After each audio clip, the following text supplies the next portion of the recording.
From Hollywood, it's time now for...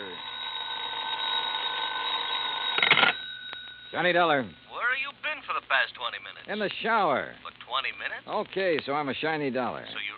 Oh. Who's that? Max Green at Assured Equity. Oh, hi, Max. What's on your mind? 7 years ago... Our fathers brought forth, but that doesn't answer my question. Johnny, you ever hear of the Meeks? New England family, stood away on the Mayflower, speak only to their money. That's the Meeks. What about them? No, not about them. It's about Mariah Meek and Lincoln's Gettysburg Address. She's lost her copy of it. Well, it shouldn't be hard to find her another one. That's where you're wrong, Johnny. Huh? It would be very hard. Might cost us $100,000. Bob Bailey in the exciting adventures of the man with the action-packed expense account. America's fabulous freelance insurance investigator. Yours truly, Johnny Dollar.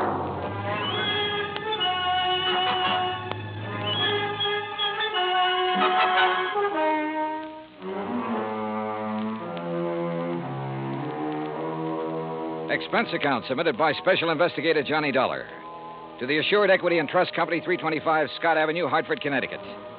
The following is an account of expenses incurred during my investigation of the Meek Memorial matter. Expense account item 1, $1.90, cab from my apartment to Max Green's office. He was standing in a haze of cigar smoke, ashes on his vest, and a worried look on his face. Oh, good morning. Good morning, Johnny. Oh, you want a cigar? Oh, no, thanks. Then sit up, sir. Excuse me. Listen, Johnny, what do you know about that speech that Lincoln made at Gettysburg? Well, I had to memorize it in school like every other kid. All right. You know how many words are in it? Maybe a couple of hundred. Why? Wait a minute. It's in this book. Here. It's page 143. Speech is printed here exactly as Mr. Lincoln released it to the newspapers after the Gettysburg Address. You find it? Yeah, but now what do you... Okay. Total number of words, 268. Oh.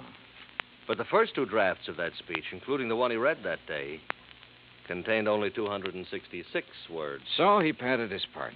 That's right. 2 more words. Mm-hmm. How come?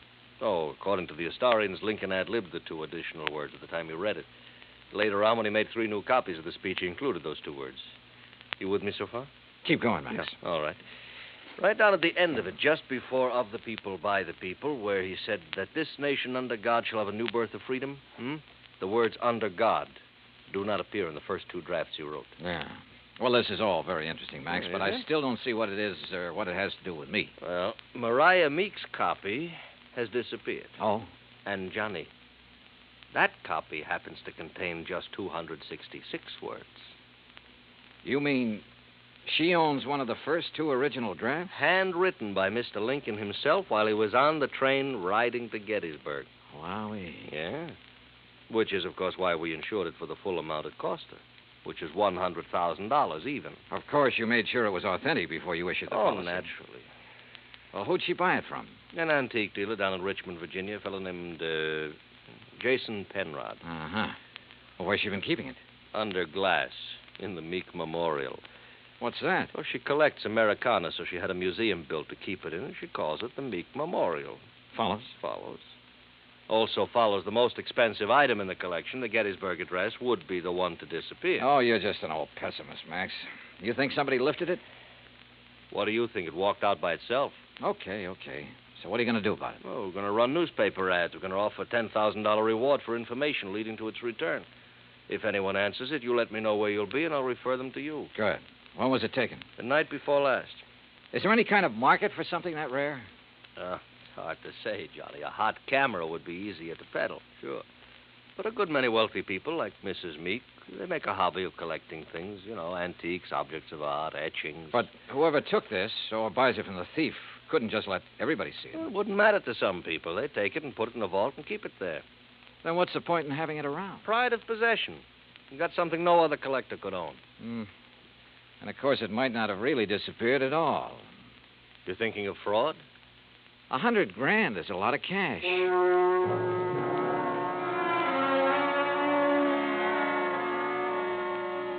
Expense account item 2, $1.90, cab fare back to my apartment.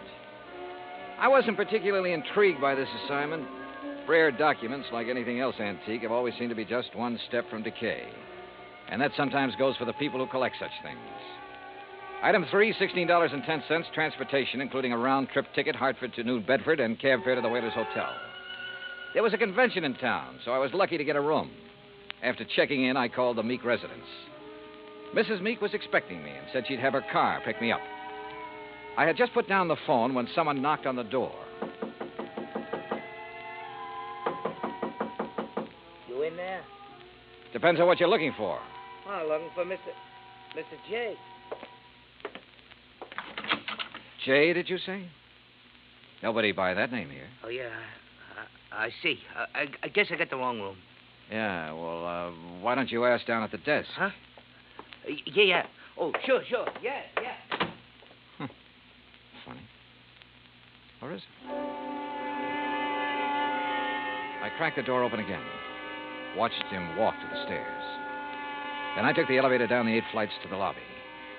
Half an hour later, I was in the back seat of the Meek limousine heading toward the home out on Buzzards Bay. It was a big, sprawling frame building facing on the beach. About 50 yards behind it, closer to the road, was the Meek Memorial Museum. I was starting up the front steps when the door opened. Mr. Dollar? That's right. I'm Paul Meek.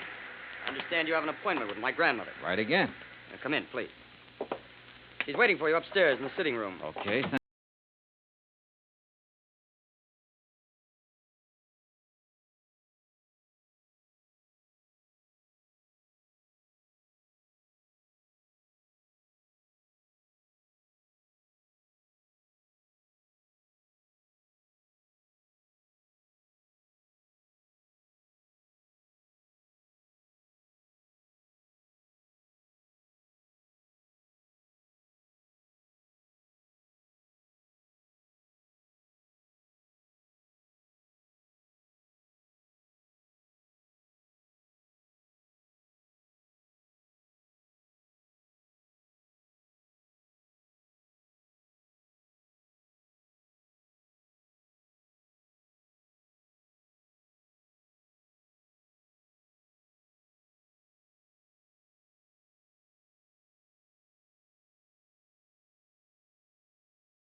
Bathe feet or rubber feet and do all her dirty work. Janice, you've said quite enough.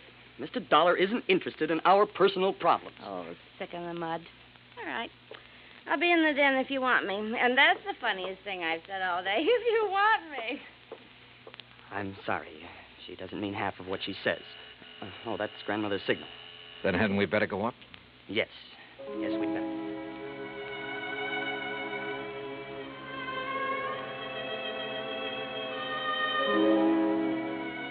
We went up the broad staircase, through a hall, and into a bright, sunny room. Wrapped in an old kimono and shawl, Martha Meek sat in an invalid chair, facing the ocean. Paul introduced us, then sat down quietly near the door. Paul? Paul, I know you're there. Now answer me. Yes, grandmother. You go on downstairs. I want to talk with Mr. Dollar in private. Whatever you say. And close that door. Don't mind my back, Mr. Dollar. I couldn't see you if I looked into your face. Now then, when are you going to arrest that crook and bring my Lincoln speech back to me? Well, I'm going to need a lot of help and information, Mrs. Meek. Mm-hmm. What kind of information? Mostly about the museum. Like what? Well, do you know who was in there the night the manuscript disappeared? Certainly. That dirty robber was. Anyone else? Well, old Pete's always there. Supposed to be guarding the place, but he didn't do a very good job the other night. Got himself slugged. Does he live on the grounds? Yes. I brought him over from Naples 10 years ago. He was my guide in Italy. Showed me around so nice, I decided to bring him back. Tell me, is the memorial open to the public? It was going to be. I intended it to be once. But when my eyes... No, Mr. Dollar, I keep it locked most of the time. Uh-huh. And who discovered the manuscript was missing? Pete did, I guess. At least when he recovered, he ran yelling bloody murder up here to the house. Everybody went down to see what had happened. Everybody but me. They left me all to myself. Were there any strangers here in the house that night, Mrs. Meek? Anyone beside the servants and your grandson and his wife? One person, but he's no stranger. Who's that?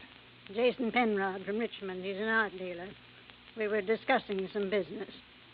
May I, ask what kind of business? It has nothing to do with you or the people you work for. Sorry. Where can I find Mr. Penrod?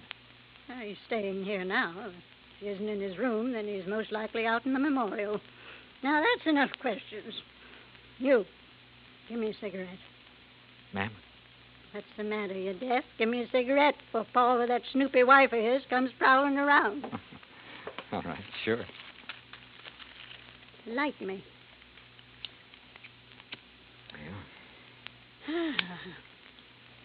Well, you want any more information, Pete's the one to talk to. All right, thanks. But what about your son and daughter-in-law? Were they inside the house at the time of the robbery? You don't suspect them, do you? Right now, I suspect everybody, Mrs. Meek. Even me? Yes, ma'am. Even you. Well, bless you, boy.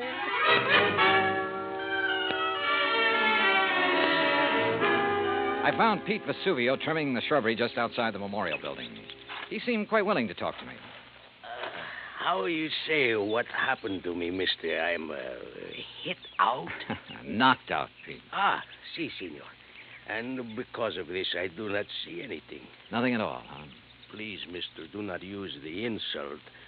I am American citizen, first papers. And because of the kindness of my patrona, I will soon be second papers.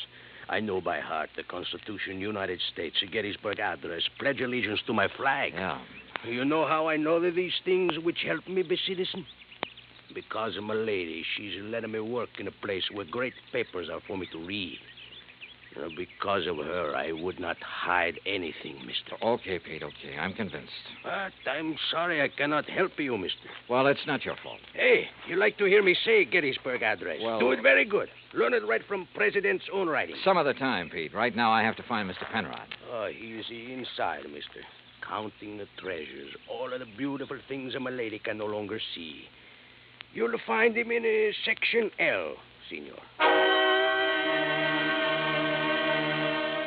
I found the small, neat-appearing art dealer just where Pete had said he'd be, peering into a glass case crowded with Derringer pistols.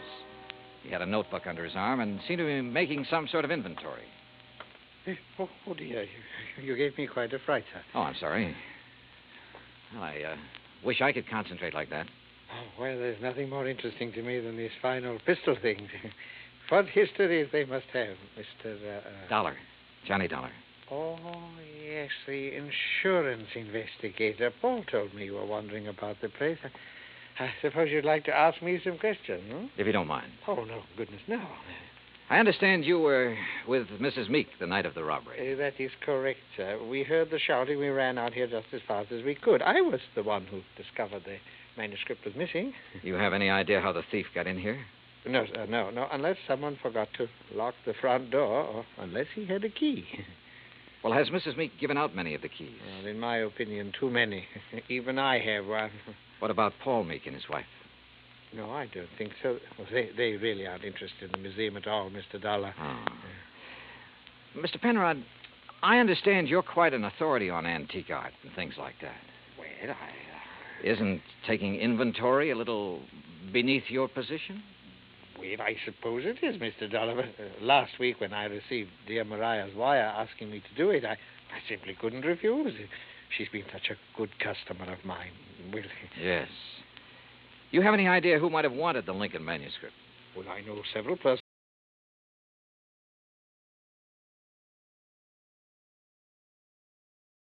You remember where Paul Meek and his wife were when you heard Pete shouting? They were right in here when I arrived. I see. Well, thanks for... Oh, just one more thing. Oh, yes? If you'd stolen the manuscript... Mr. Dollar. A hypothetical question, Mr. Penrod. But if you had, and you wanted to sell it at a good price with the least danger of being caught, how would you go about it? Well, I'd take it abroad, of course. I'd put it on the open market over there. Huh. You aren't planning on going abroad soon, are you, Mr. Penrod? Oh, gracious, no. You know anyone who is? Anyone who, Well, didn't Paul and Janice tell you? Oh, they're flying to Paris Wednesday night.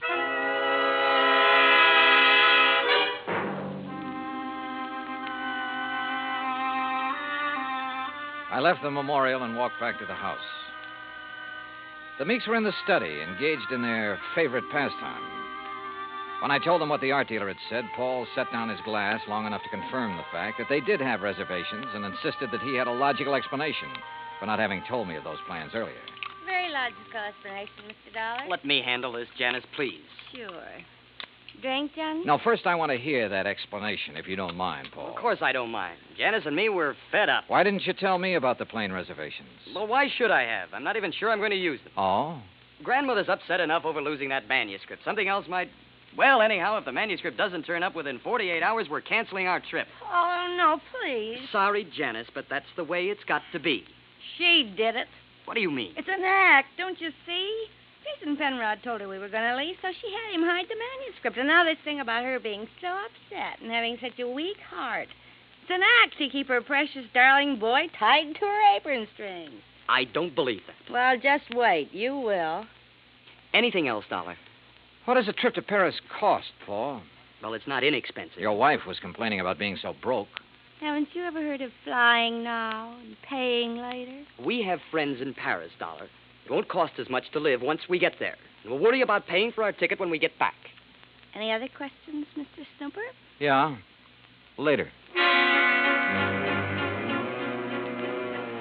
It was after 7 when I finally got back to my hotel room. I ordered a drink and tried to make some kind of sense out of the information I'd gathered during the day. But it all added up to 0. I called Hartford and asked Max Green to look into the Meek finances. Then I dressed for dinner. I was about to go downstairs when the phone rang. Johnny Dollar. Mr. Dollar, I was told to call you. Yeah? It's about the ad. The ad? In tonight's paper about something missing from a certain memorial. Go on. Well, I called Hartford Collect. They said to call you. Yeah, that's right. Who is this? My name's not important, Dollar, but that 10 grand reward is. You think you can earn it? You meet me tonight, you'll see. Where? In the alley behind the Bourne Whaling Museum. Be there at 9:30 and be alone. You got it? Yeah, I got it. Expense account item 4, 85 cents cab fare from my hotel to the Bourne Whaling Museum. I don't like wandering around dark alleys at night, alone in a strange town. It isn't the best way to stay alive. But at 9:29, I passed the old whaling museum and started down the alley. It was dark, no moon, and it was very quiet. I was about 20 yards in from the street when I saw him, curled up in a ball like he had a stomachache. Only he didn't. Because somebody had made him very dead. I struck a match and turned him over. I'd only seen him once before, but I didn't have any trouble remembering where it had been. Right after I'd checked in, he'd knocked on my hotel room door. By mistake. At least that's what he'd said. After giving a statement to the local police who identified him, I went back to my hotel. Evening, Mr. Dollar. Yeah, say, look, I know it's probably against all your rules, but who had my room just before I checked in? Oh, I couldn't disclose that information, sir. Sorry. Oh, well, so am I. It'd mean a lot for me to know. Maybe even $5 worth. Well, Well, sir, if it's that important. Thank you. Now, let's see here. Yes, here it is. Can you read his signature, Mr. Dollar? Yeah, thanks. Just fine. The name I'd seen scrawled on the hotel register wasn't important now. At least not without something more to back it up. There was no law against checking out of a hotel, but there was a law against murder, if it could be proven. And that would be hard to do without finding a motive. So I went back to the Meek house to look for it. I paid off the taxi, that's item 5, and started up the front steps. Oh, hi, Johnny. I thought it might be you. That's so? Mm-hmm. I hope you aren't mad at me for the things I said today. No, not at all. I've been a very bad girl. But everything's going to be all right now. It is. Mm-hmm. Or haven't you heard? Heard what? about dear old grandmother. She's had a real bad stroke. Isn't expected to live. You, aren't a bit sorry, are you? Would you be, if you were me? Dollar, you mind coming up here? No, not a bit, Paul. I'm trying to reach you at your hotel. Thank goodness you've come here. Did Janice tell you? Yeah. How is she? Bad. Doctor's given up. Says it's only a matter of hours. She told me to send for you, Mr. Dollar. Oh? I don't know why. I've never been able to figure out a lot of things she did. Why, where is she? In there. Old Pete's with her, but go on in. Thanks. We take increased devotion to that cause for which they here gave her the last... Who is it? Oh, it's Mr. Dollar, my lady. Hello, Mrs. Meek. Oh, thank you for coming, Mr. Dollar. I go now. No, wait. Mr. Dollar, you have a moment, haven't you? Of course. I promised Pete the last time I visited the museum. I promised I'd let him recite some of the things he's learned while working there. Haven't been able to keep that promise till now. Go on, Pete. Please. Yes, my lady.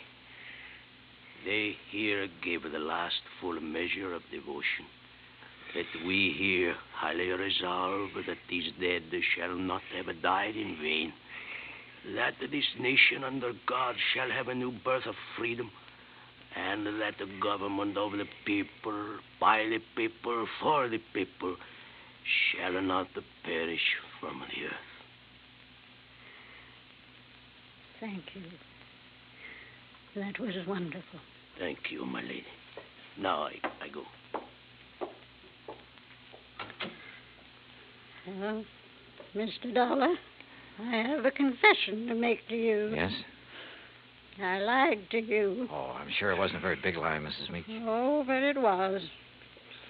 I told you the business Mr. Penrod and I were discussing the night of the burglary. Yes? I told you it had nothing to do with you or the people you work for, remember? Yes, ma'am. Well, that was a lie. I'm broke, Mr. Dollar. All I have left in the world is this house and the things in the memorial. I see. That's why I sent for Jason Penrod. He purchased most of my treasures for me. He's evaluating them now, so Paul and Janice will know what they're worth when they go to sell them, which they'll do immediately. Mrs. Meek, don't you think you should try to rest now? Will you give me a cigarette? No, ma'am. Sorry. And you must rest. There isn't much else to do, is there? Good night, Mr. Dollar.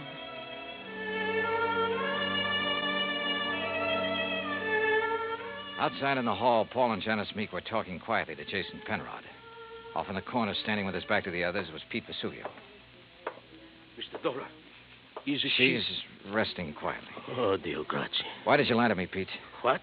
I never lied to nobody. Who say I did? I say you did. You're crazy, mister. What lie I tell you? You said you learned the Gettysburg address right from Mr. Lincoln's own writing in the museum. That's no lie. What's the matter? You don't believe that, mister? I believe you, Pete. But I just had to be sure. Come on, let's join the others, shall we? See. Well, good evening, Mr. Dollar. Mr. Penrod? Tell you any of the family secrets, Johnny? Not too many. You learn anything in there you didn't know before? Yeah? I know which one of you stole the Lincoln manuscript. One of us? Why, you're crazy, Dollar. We were all in the house at the time it happened. That's right. But one of you hired a little man named Leo Jones to do your dirty work. Jones called me earlier this evening. He was going to tell me which one of you it was. Evidently, he didn't like the deal he was getting. What was he doing, Penrod? Trying to blackmail you? What are you talking about? I don't know any Leo Jones. Then why did he come around to my hotel room this morning? The same room you just checked out of. Well, that doesn't mean a thing. I imagine several persons have been to that room today. Sure, but they're still alive. Now, let's get to the phony Lincoln manuscript. Phony manuscript? It wasn't phony, Mr. Dollar. Wasn't it? Well, you correct me if I'm wrong, Penrod. After Mrs. Meek purchased one of the first two drafts of Mr. Lincoln's Gettysburg Address, she started losing her sight. When she closed the museum to the public, you saw a chance to make yourself another $100,000 sale. So you switched copies of the manuscript, replacing that draft with one containing the words, under God, which isn't worth anything close to $100,000. What do you mean, Dollar? All right, let me quote. That this nation, under God, shall have a new birth of freedom, and so on. What? The phrase, under God, was not in the manuscript he sold your grandmother, but it was in the copy old Pete has been studying in the museum. Right, Mr. Penrod? All of you stay right where you are. You get what Jones got. Mr. Dollar. He won't go far, Pete. But I am the guard. The lady will want me to stop him. Pete, come back here. Keep away from me, you Hey! Oh! Come on. Oh.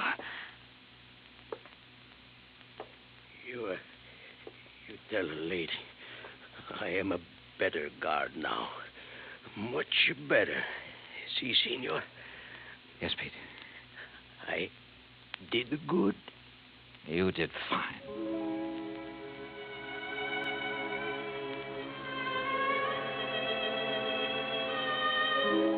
Pete Vesuvio will live to apply for his second papers.